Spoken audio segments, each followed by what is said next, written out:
بسم اللہ الرحمن الرحیم۔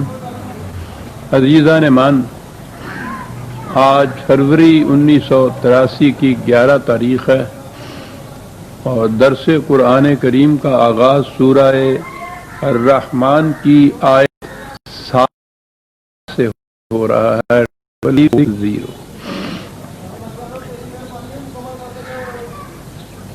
آپ کو یاد ہوگا کہ سابقہ صورتوں میں، سابقہ آیات میں جنتی زندگی کی مختلف آسائشوں، نعما اور نوادرات کا ذکر ہوتا چلا آ رہا تھا۔ اس دنیا میں اس معاشرے کا کہ جسے ہم جنت کی زندگی کہہ کر پکاریں، اور پھر اگلی دنیا میں جا کے تو وہ تسلسل ہوگا، اس کے متعلق تو ہم کوئی سمجھ نہیں سکتے۔ وہ مثالاً بیان ہوگا، اور یہاں اگر جنتی معاشرہ قائم ہوگا تو اس کے متعلق قرآن کی تفصیلات ہوں گی، مردوں عورتوں دونوں پر مشتمل ہوگا۔ تو یہ ذکر کرتے ہوئے آج کی آیت جو سامنے ہمارے آتی ہے، اس کے عوامی لیکن غلط مفہوم نے عجیب قسم کی غلط فہمیاں اور پیچیدگیاں پیدا کر رکھی ہیں۔ آیت ہے حل جزاء الاحسان الا الاحسان۔ عام ترجمہ کیا جاتا ہے کہ احسان کا بدلہ احسان ہے، یعنی کوئی ضرورت مند کسی وقت آپ کے پاس آیا، آپ نے اس کی مدد کی تو یہ اس پر احسان ہوا۔ اب وہ جب تک اس احسان کا بدلہ اتار نہ لے، یہ اس احسان کا بوجھ اس کے سر پر سوار رہا۔ اب وہ آپ کا بے دام غلام بن گیا، ہر معاملے میں جیسے آپ کہیں ویسا اسے کرنا ہوگا۔ عام طور پہ آپ نے سنا ہوگا کہ وہ دیکھیے صاحب اس شخص کو، طوطا چشم، احسان فراموش، محسن کش، کس طرح آنکھیں پھیر لی، کل آیا تھا ابھی روتا ہوا، اور آج کہہ رہا ہے کہ نہیں صاحب ووٹ تو میں اسے دوں گا جسے میں اچھا سمجھوں گا، لیجئے۔ یہ صورت ہے ان لوگوں کی۔ میاں زمانہ ہی ایسا آ گیا ہے صاحب، یعنی ایک دفعہ احسان کر دیا کس پہ اس کا نام احسان کر دینا کر دیا۔ اب اس کے بعد اس کی جان جب ہی چھوٹے گی، وہ دعائیں مانگے گا کہ یا اللہ اس پہ بھی مصیبت پڑے، یہ بھی روتا ہوا آئے، اور میں اس طرح اس کی مدد کروں تاکہ وہ احسان کا بدلہ احسان اتار دوں، پھر ہم برابر سرابر ہو جائیں گے۔ اور جب تک ایسا نہیں ہوگا اس وقت تک تو وہ ہر معاملے میں یہ کہے گا کہ احسان فراموش اور محسن کش۔ اور اس کی تائید میں قرآن کی یہ آیت، اندازہ لگائیے آپ، قرآن یہ کہہ سکتا ہے۔ قرآن کی تو کیفیت یہ ہے کہ اگر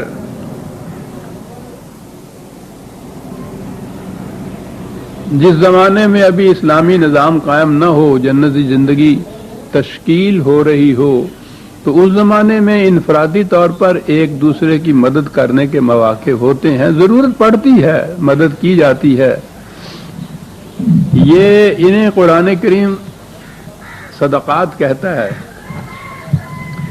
انفرادی طور پر دوسروں کی مدد کرنے کے متعلق تاکید کرتا ہے وہ بار بار۔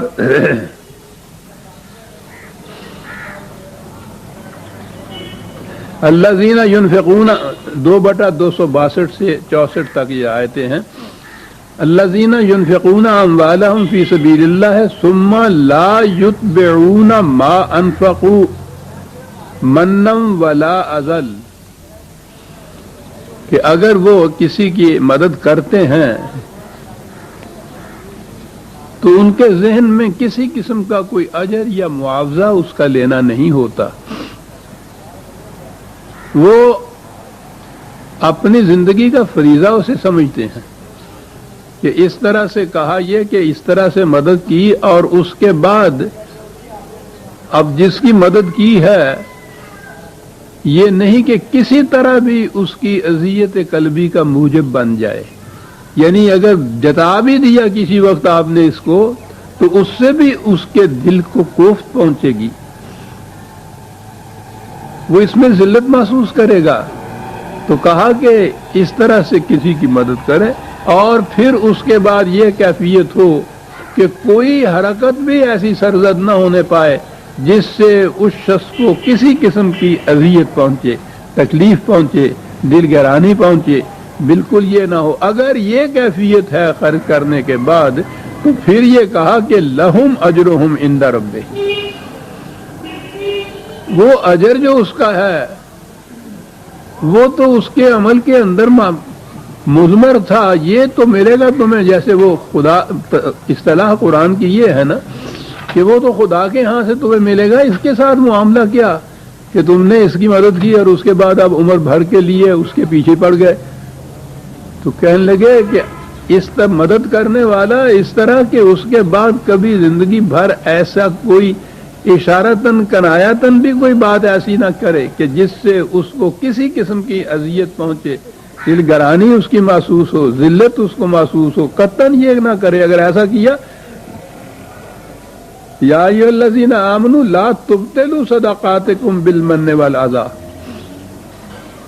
مدد کی اور اس کے بعد کوئی ایسی حرکت کی کہ جس سے اس کو ذرا سی بھی قلبی تکلیف پہنچی، تمہارے صدقات باطل ہو گئے، جو کچھ تم نے کیا تھا وہ سب کا سب مٹ گیا، ضائع ہو گیا۔ ایسا نہ کبھی کرنا، یاد رکھو۔ یہ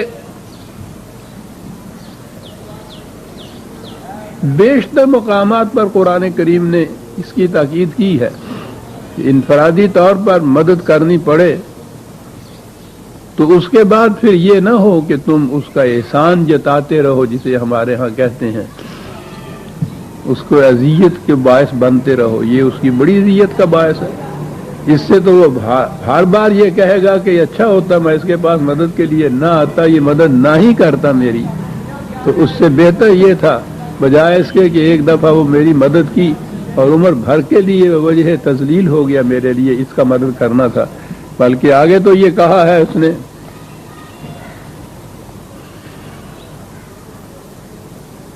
یہ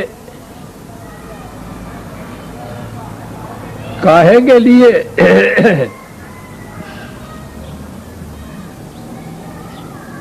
ایک تو کسی کام کا بدلہ اجرت ہوتی ہے، مزدور مزدوری کرنے کے لیے آپ کے ہاں آیا، آپ نے شام کو جو طے کیا تھا 5 روپے 10 روپے روزانہ وہ دے دیجئے، یہ خارج سے بدلہ ملتا ہے۔ اور جو میں کہا کرتا ہوں کہ آپ صبح سیر کے لیے جاتے ہیں 2-3 میل مسافت طے کرتے ہیں، وقت بھی طے کرتے ہیں، تو اس کے بعد کسی سے آگے کہتے نہیں ہے کہ مجھے 10 روپے دو، میں 3 میل کا سفر کر کے آیا ہوں۔ یہ جو آپ نے کام کیا ہے، یہ جو سیر کی ہے، یہ اتنا سفر کیا ہے، یہ خود اپنا بدلہ آپ بن گیا کہ آپ کی صحت ٹھیک ہو گئی۔ خارج سے کوئی چیز ایسی نہیں ملتی آپ کو، اس عمل کا بدلہ اس عمل کے اندر ہوتا ہے۔ اور قرآن کی تعلیم ایسی ہے، وہ یہ کہتا ہے کہ تمہاری قلبی کیفیت یہ ہونی چاہیے کہ یہ جتنا اس قسم کا حسن عمل ہے وہ خود اپنا بدلہ آپ ہونا چاہیے۔ اور انہی آیات میں وہ عظیم آیت ہے جسے ہم خودی کی پرورش، انسانی ذات کی تقویت، اس کی انٹیگریشن، ثبات اس کا، یہ ہے اس زندگی کے اندر جو مقصود بالذات چیز ہے۔ ایک تو یہ طبعی زندگی ہے، طبعی زندگی کی ضروریات کا پورا ہونا تو ضروری ہے، کھانا پینا سونا افزائش نسل، لیکن اصل شے تو انسان کی ذات کی پرورش اور نشو و نما اور استحکام اور فروغ اور اس کا آگے بڑھنا ہے۔ کہا کہ یہ جو کسی دوسرے کی مدد تم کرتے ہو، اس کا مقصد یہ ہوتا ہے، یہ 2/265 آیت بڑی اہم آیت ہے۔ مقصد اس کا یہ ہوتا ہے تثبیتم من انفسہم، اپنی ذات کے ثبات کے لیے تم یہ کر رہے ہو، اس کے لیے نہیں کچھ کر رہے کہ اس سے تم اس کا بدلہ چاہو۔ یہ ایک بڑی اہم چیز ہے. انسانی ذات ہر انسانی بچے کو ملتی ہے غیر نشو و نما یافتہ شکل کے اندر. انسانی زندگی کا مقصد اپنی ذات کا استحکام، اس کی نشو و نما، اس کا آگے بڑھانا ہے. اور یہ جتنے اعمال حسنہ جنہیں کہا جاتا ہے ان کے معنی یہ ہے کہ اس سے انسان کی اپنی ذات کی نشو و نما ہوتی ہے. تثبیتاً، کتنا عجیب لفظ قرآن نے کہا، ثبات ہے اس کا. اور یہ تو میں نے کہا کہ اس دور میں بھی ہمارے ہاں سائیکالوجی جہاں تک پہنچی ہے وہ یہ ٹرمز استعمال کر رہی ہے جو قرآن نے، انٹیگریشن اس کے لیے جو انہوں نے استعمال کیا ہے یہ ٹرم. تو یہ چیز ہے، استحکام ہے، یہ ثبات ہے، یہ انسانی ذات کا. ڈس انٹیگریٹڈ ہو جاتی ہے وہ علم حلال سے، اور تثبیت اس کو حاصل ہو جاتی ہے، ثبات حاصل ہوتی ہے اس کو ان کاموں سے جن کو قرآن نے اعمال حسنہ کہہ کر پکارا ہے. تثبیتاً لانفسہم، مقصد ان کا اپنی ذات کا استحکام ہے، یہ اس سے حاصل ہوتا ہے. اس لیے جس کسی کے لیے جو آپ نے کوئی کی مدد کی ہے تو اس مدد کا بدلہ اس سے بدلہ کاہے کے لیے چاہنا، وہ تو سوال نہیں، وہ تو تمہارے اس عمل کے اندر بدلہ تھا، تمہاری ذات کی نشو و نما اس سے ہو گئی، تمہیں اس کا بدلہ مل گیا. یعنی یہ بڑی عجیب چیز ہے قرآن کا یہ جو انداز ہے نا کہ حسن عمل کا یا کسی کے لیے کچھ کرنے کا بدلہ اس سے چاہنا یا کسی اور سے چاہنا یا خارج سے چاہنا، یہ تو مزدوری ہے، یہ تو کاروبار ہے. اصل تو یہ چیز ہے کہ یہ چیز تم نے کی، تمہاری ذات کی تقویت کا، ثبات کا، استحکام کا موجب بن گیا یہ، اور بدلہ تمہیں مل گیا.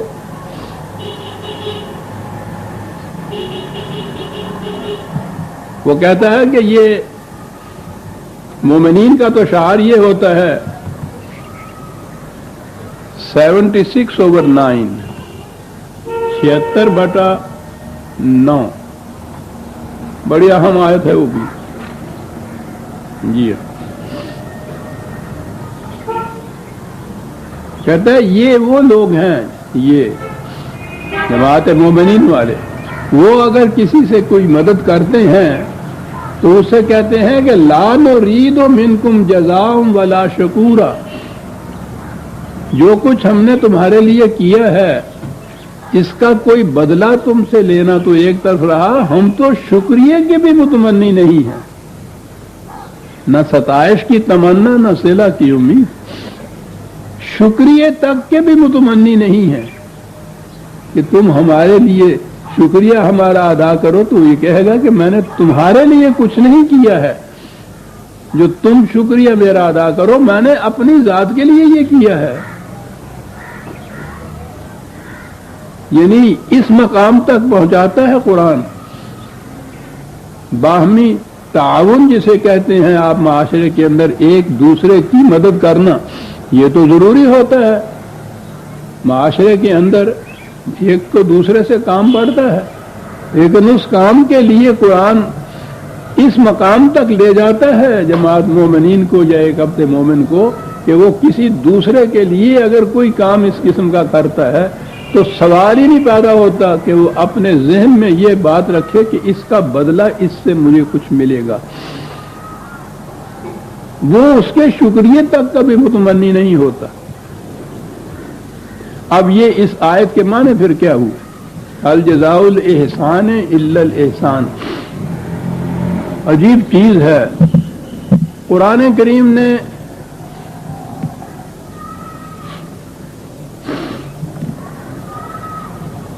جتنا یہ پروگرام دیا ہے انسانوں کو، مقصود اس سے یہ ہے حسن جسے آپ کہتے ہیں، حسن عمل آپ کہتے ہیں، حسنات آپ کہتے ہیں. قرآن نے یہ سارے الفاظ اسی سے لیے ہیں. اور حسن کے معنی ہوتا ہے صحیح توازن کسی چیز کا، بیلنس کسی چیز کا. بیلنسڈ پرسنالٹی جو ہے وہ ہے قرآن کے نزدیک جو اس معیار پہ پوری اترتی ہے حسن عمل کے اعتبار سے.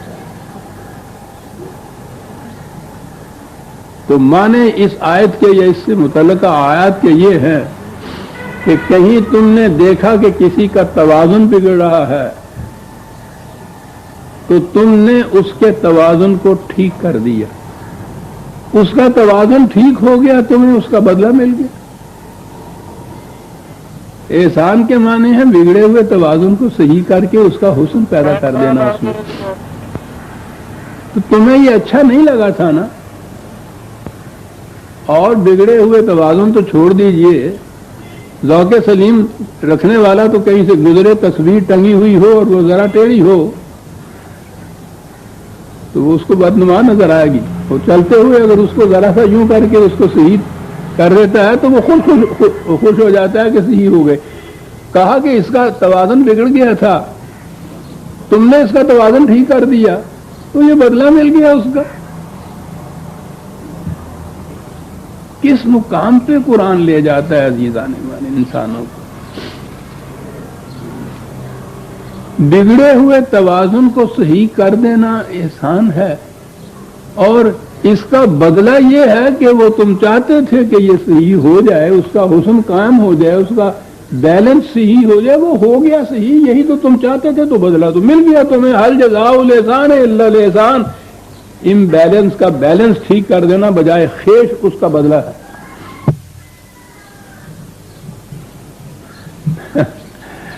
پتہ نہیں کن لوگوں کی باتیں ہیں اور کہاں ہیں۔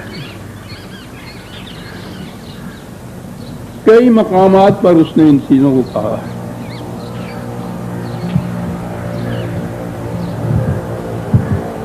میں نے عرض کیا نا کہ قرآن نے جسے ہم نیکی کہتے ہیں، یہ تو لفظی عربی زبان کا نہیں فارسی کا ہے، نیکی کا لفظ قرآن نے اس کے لفظی حسنات یا حسن عمل استعمال کیا ہے، اور بنیاد ہی اس کی حسن سے ہے۔ یہ جو میں نے ابھی عرض کیا ہے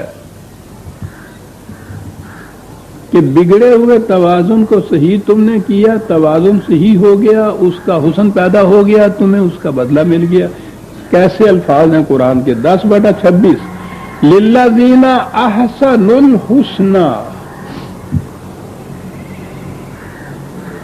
جس نے اس توازن کو صحیح کر دیا اس کا اپنا توازن صحیح ہو گیا، اس کا اپنا توازن صحیح ہو گیا۔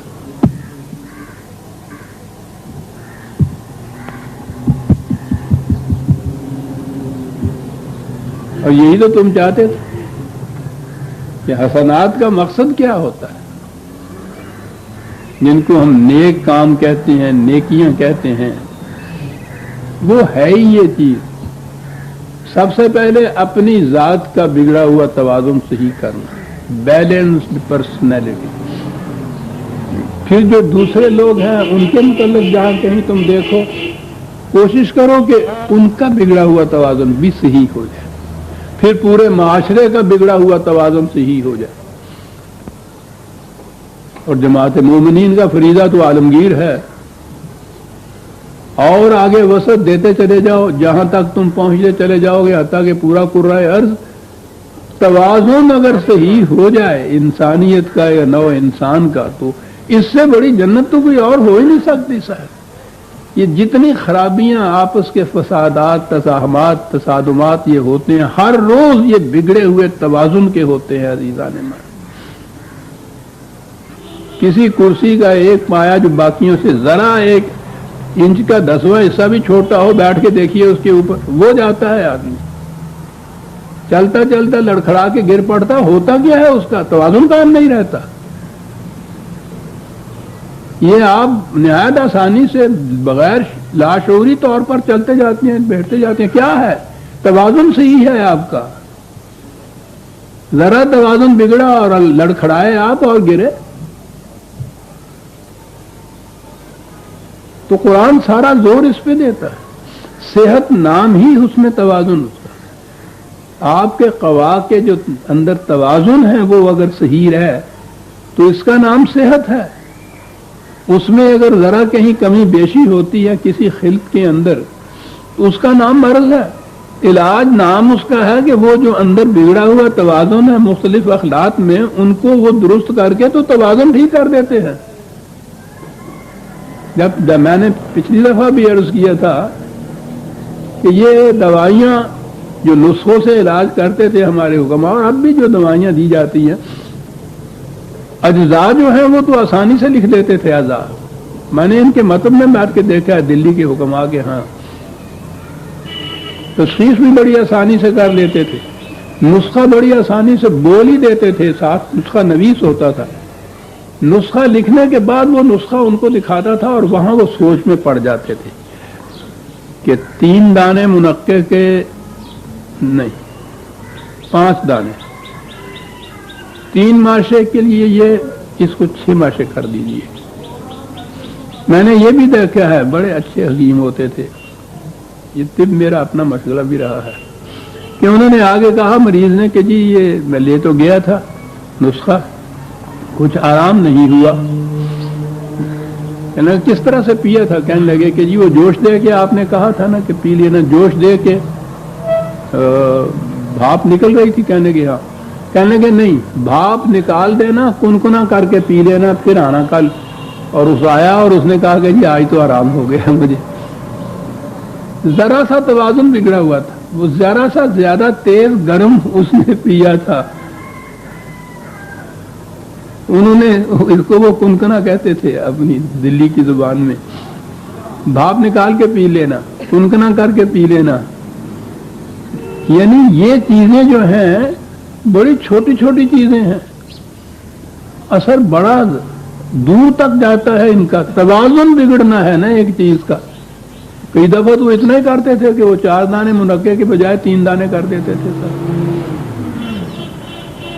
اصل چیز جو تھی نا، اس کو اوزان جسے وہ کہتے ہیں نسخے کے مختلف اجزاء کا، اصل حکمت یہاں آتی تھی ان کے ہاں کہ ان کے مختلف اجزاء میں توازن قائم رکھا جائے۔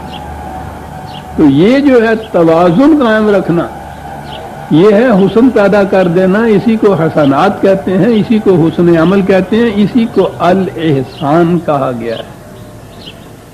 حل جزاء الاحسان الا الاحسان، ایک اور آیت بھی ہے اس سلسلے میں، یہ تھی 10/26۔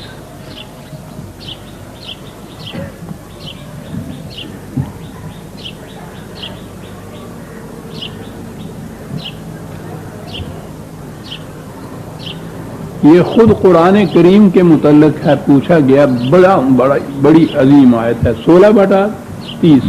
وَقِيلَ لِلَّذِينَ اتَّقَوْا مَاذَا أَنزَلَ رَبُّكُمْ، یہ لوگ ان سے پوچھتے ہیں جماعت مومنین سے کہ خدا نے تمہاری طرف کیا نازل کیا ہے۔ سوال تو بہت بڑا ہے، اس کی جواب میں تو بڑی لمبی چوڑی تفصیل ہونی چاہیے۔ کہا قالوا خیرا،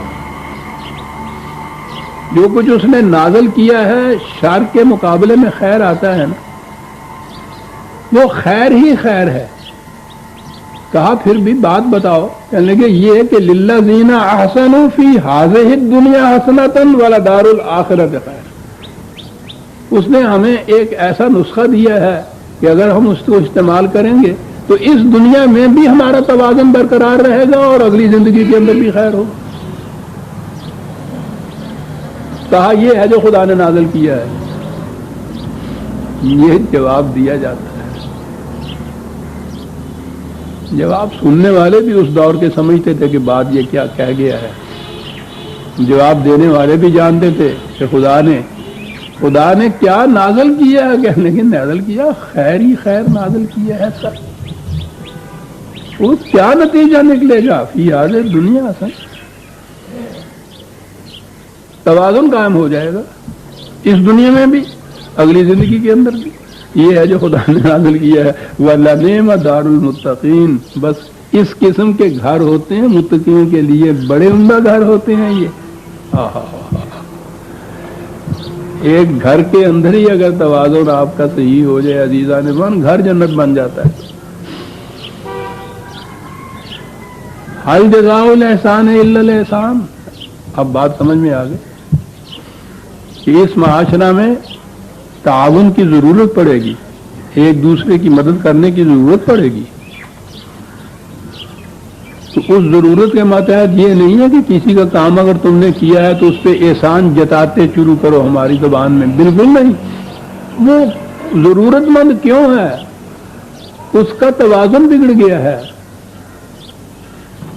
جتنی اس کی ضرورت ہے اتنا اس کے پاس اتفاق سے نہیں آ رہا، کمی آ رہی ہے، اس کمی سے اس کا توازن بگڑ گیا تھا، وہ آیا ہے، تم نے اس کا توازن ٹھیک کر دیا، توازن درست ہو گیا، اور یہی مقصد تھا تمہارا کہ توازن درست ہو گیا، توازن درست ہو گیا، اس کا عمل کا نتیجہ خود اس کے اندر مضمر ہے، اس کا توازن صحیح ہو گیا، تمہارا مقصد حاصل ہو گیا، پھر اس سے کیا تم نے صلہ اور جزا، اس کی تمنا اور اس کی توقع اور اس کی فرمائش اور اس کا احسان جتاتے چلے جانا، کہا یہ معاشرہ ہوگا وہ جنتی معاشرے کی ذکر ہو رہا تھا۔ آگے چلیے، وَمِن دُونِهِمَا جَنَّتَانِ، پہلے بھی یہ آیا ہے، وہاں بھی یہ کہا تھا نا کہ دو جنتیں ہیں، یہ 46ویں آیت میں تھی، وَلِمَنْ خَافَ مَقَامَ رَبِّهِ جَنَّتَانِ۔ میں نے عرض کیا تھا کہ قرآن ہمیشہ اس دنیا کی جنتی زندگی کا بھی ذکر کرتا ہے اور پھر آخرت کی جنتی زندگی کا، اس کے متعلق تفصیلات بیان کرتے ہوئے کہا من دونہما جنتان، ان کے علاوہ اور دو جنتیں بھی ہیں، اس زندگی میں بھی اور آنے والی زندگی میں بھی۔ یہ دوسرے لوگ کون ہیں جو ان میں رہیں گے؟ ویسے مدہامتان دونوں ہی سرسبز و شاداب ہیں، لیکن ذرا سا فرق ہے ان دونوں کے اندر، عجیب فرق ہے۔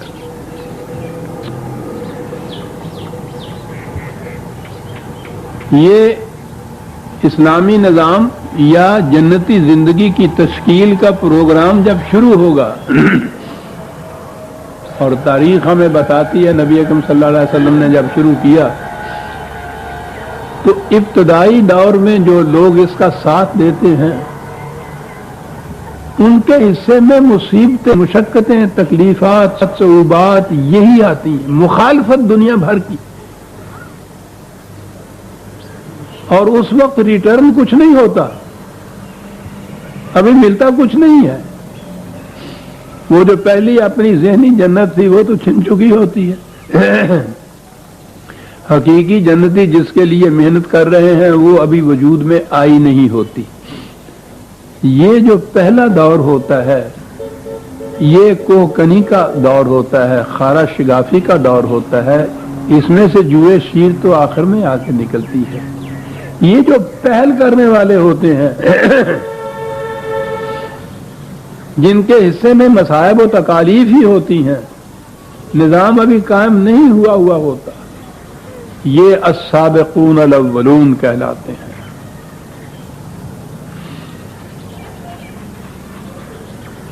میں اپنی تحریروں میں اس کو عمارت کی بنیاد کی اینٹیں کہا کرتا ہوں۔ بنیاد کی اینٹیں کسی کو نظر ہی نہیں آتی، نہ ان کے دل میں کبھی یہ خواہش پیدا ہوتی ہے کہ ہم ذرا ابھر کے نمود کریں، کہیں کہ صاحب یہ ہمارے سر پہ ہے ساری عمارت کا بوجھ جو ہے، کبھی نہیں ان کے دل میں، کبھی آ جائے تو عمارت گر جائے۔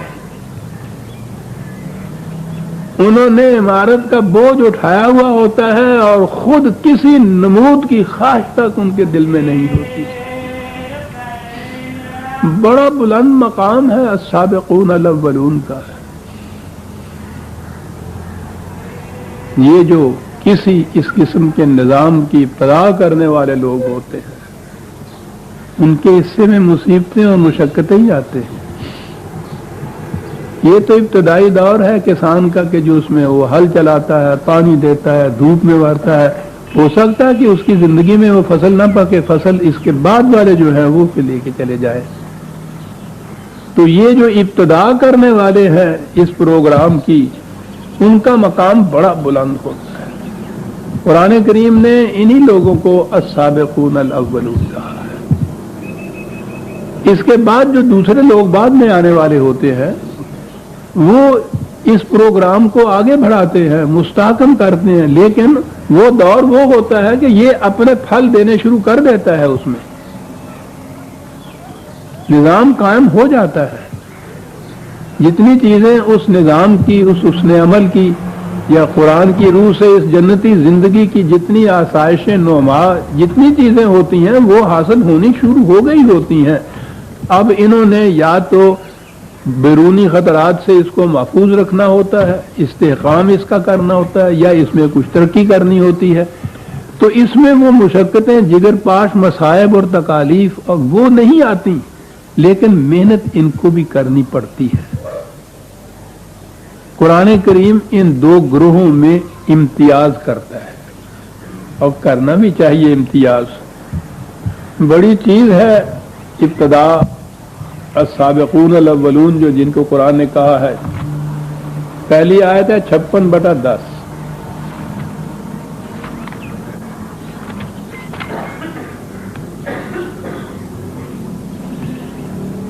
السابقون السابقون السابقون، السابق تو السابق ہوتے ہیں کیا انداز، ان کے متعلق مزید اور کیا کہنا ہے؟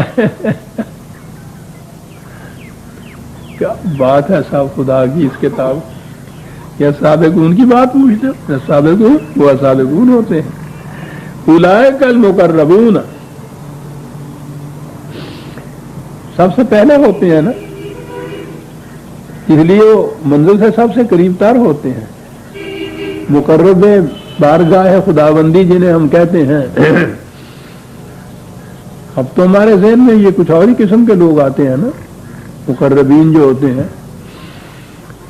قرآن کی روح سے تو یہ لوگ ہیں جنہوں نے اس نظام میں، اس نظام کے قیام کے لیے ابتدا کی ہے، پہل کی ہے، شروع کیا ہے اس پروگرام کو، مصیبتیں جھیلی ہیں، مشقتیں اٹھائی ہیں، لیکن یہ اس جماعت سے آگے ہوتے ہیں، پہلے ہوتے ہیں، اس لیے یہ کہا یہ کہ السابقون السابقون السابقون المقربون مقربون فی جنات النعیم۔ تو سیدھی بات ہے، جو سب سے آگے ہے وہ سب سے پہلے جنت میں چلا جائے گا، لیکن یہ پیچھے والے جو ہیں ان کو نگلیکٹ نہیں کیا گیا، یعنی یہ نہیں ہے کہ ان کو مردود دے دیا کہ نہیں صاحب یہ تو کچھ نہیں ہے، انہوں نے تو کمائی کچھ نہیں کی۔ دوسری جگہ ہے، کئی مقام ہیں قرآن کے، اس نگاہ سے آپ جب مطالعہ فرمائیں گے تو دیکھیں گے۔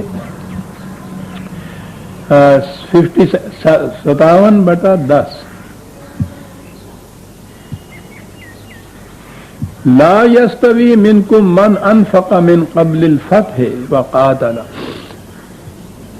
نبی اکرم صلی اللہ علیہ وسلم کی زندگی میں جو پروگرام تھا اس میں پہلے مکے کی 13 سالہ زندگی تھی، مشقتوں کی، صعوبتوں کی زندگی، ایسی زندگی کہ جس میں 2 دفعہ ان کو اپنا وطن چھوڑنا پڑا۔ پہلی ہجرت جو تھی حبشہ کی طرف ہوئی، دوسری ہجرت مدینہ کی طرف ہوئی، اس کے بعد بھی انہوں نے پیچھا نہیں چھوڑا۔ مسلسل 7 سال تک مدنی زندگی میں بھی نبی اکرم صلی اللہ علیہ وسلم کو بڑے بڑے جنگ، چھوٹی چھوٹی جھڑپیں یہ ملائیں تقریباً 80-82 کے قریب بن جاتی ہیں 7 سال کے عرصے میں۔ اب اس سارے دوران میں یہ جماعت جو تھی، آپ سوچئے کہ کتنی قربانیاں اس جماعت نے یہ دی۔ اس کے بعد فتح مکہ جو ہے وہ ہے مقام جس میں پھر یہ پہلا دور ختم ہوتا ہے، اور دوسرا دور آتا ہے جس میں یہ جنگ نہیں پھر کوئی اور ہوئی تھی، ایک آدھ جنگیں، لیکن ان میں کچھ ایسا خطرات نہیں تھے۔ تو یہ دوسرا دور کب، یہ کتنے دنوں کا دور ہے؟ رسول اللہ صلی اللہ علیہ وسلم کی حیات طیبہ میں 3 سال بھی نہیں ہوتے، سن 7 ہجری میں تو مکہ فتح ہوا تھا۔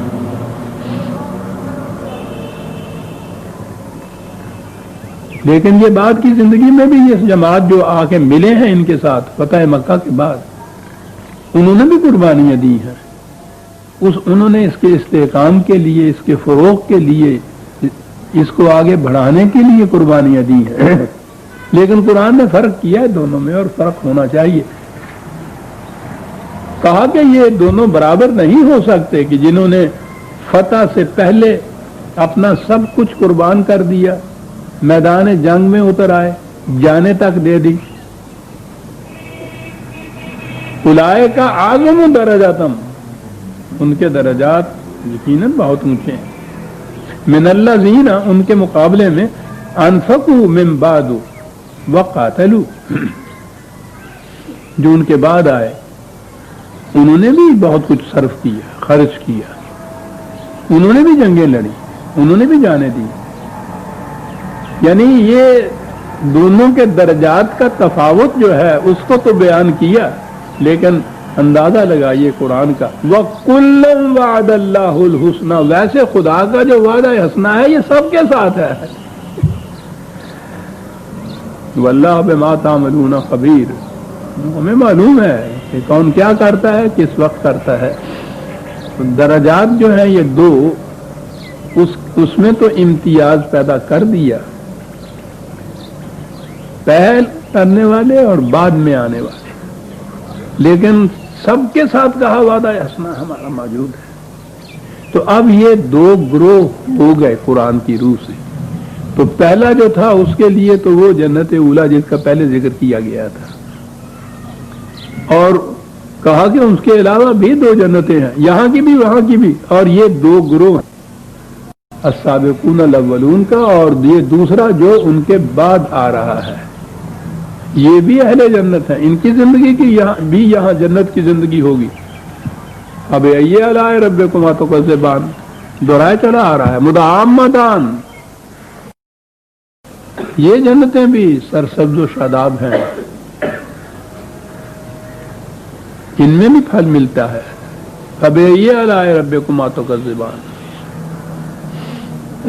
آگے ایک بات آتی ہے،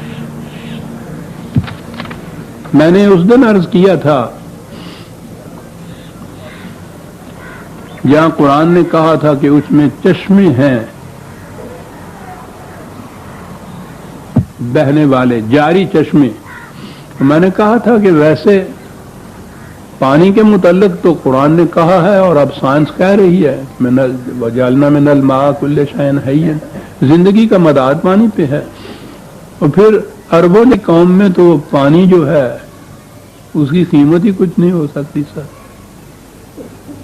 بہت نادر نایاب شے تھی ان کے ہاں پانی جو تھا. تو اس لیے جہاں نوما کا ذکر قرآن کرتا ہے وہ اپنی پہلی مخاطب قوم کو سامنے رکھ کے کرتا ہے نا.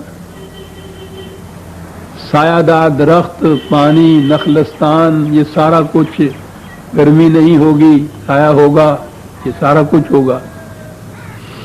اس قوم کو مخاطب کر کے جو چیزیں ان کے نزدیک آسائش کا مدار ہو سکتی تھی نا، ان کا ذکر کیا ہے. ٹھنڈی ٹھنڈی چائے. میں نے کشمیر میں حضرت بل میں وہاں کا ملا واحد جو تھا اس کو واز کرتے ہوئے اس وہاں تھا، پاس والے سے پوچھتا جاتا، تو کہنے لگا کہ وہ ہے جنت کو ہے بھائی، وہ اتنی بڑی کانگڑی ہوگا، اس میں بہت آگ ہوگا، وہ تاپتے ہوں گے اور اسی ہم جلا لیے ہوئے، بالکل ٹھنڈ نہیں لگے گا، بالکل سردی نہیں لگے گا. تو ان کو تو سنایا کہ ایسی جنت میں تو جانا چاہیے. تو اگر وہاں وہ کہتا کہ وہاں بڑا سایہ ہوگا، گہرا، ٹھنڈی چھاؤں ہوگی، یخ پانی ہوگا، وہ کہتے یا اللہ اس سے تو جہنم بہتر ہے.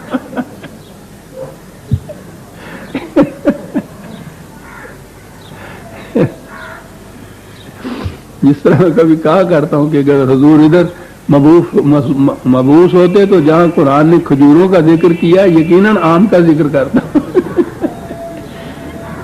یعنی یہ جو اولی مخاطب قوم ہوتی ہے سب سے پہلے تو اس کو تیار کرنا ہوتا ہے. تو اس کے معیار کے مطابق یہ باتیں کی جاتی ہیں. پانی میں کہہ رہا تھا کہ ان کے نزدیک بھی اتنا یہ اہم تھا. ویسے ساری دنیا کے لیے، زندگی کے لیے پانی بڑی چیز ہے، اور جو مثال دیتا ہے قرآن اس میں اس کا صحیح مقصد ہوتا ہے. وہاں عینن جاریتن کہا تھا تو میں نے بتایا تھا نا کہ اس لیے کہا ہے کہ چشمے کا پانی ہم دیتے ہیں، اس کو بہتے ہوئے رہنا چاہیے ہر ضرورت مند کی ضرورت پورا کرنے کے لیے. جو ہی آپ نے بند لگایا اس کے اوپر ممنوعتن ہو گیا. یہ ممنوع یعنی وہی پانی میں نے بتایا تھا نا المعون کا کہ ویل للمصلین الذین هم عن صلاتهم ساہون الذین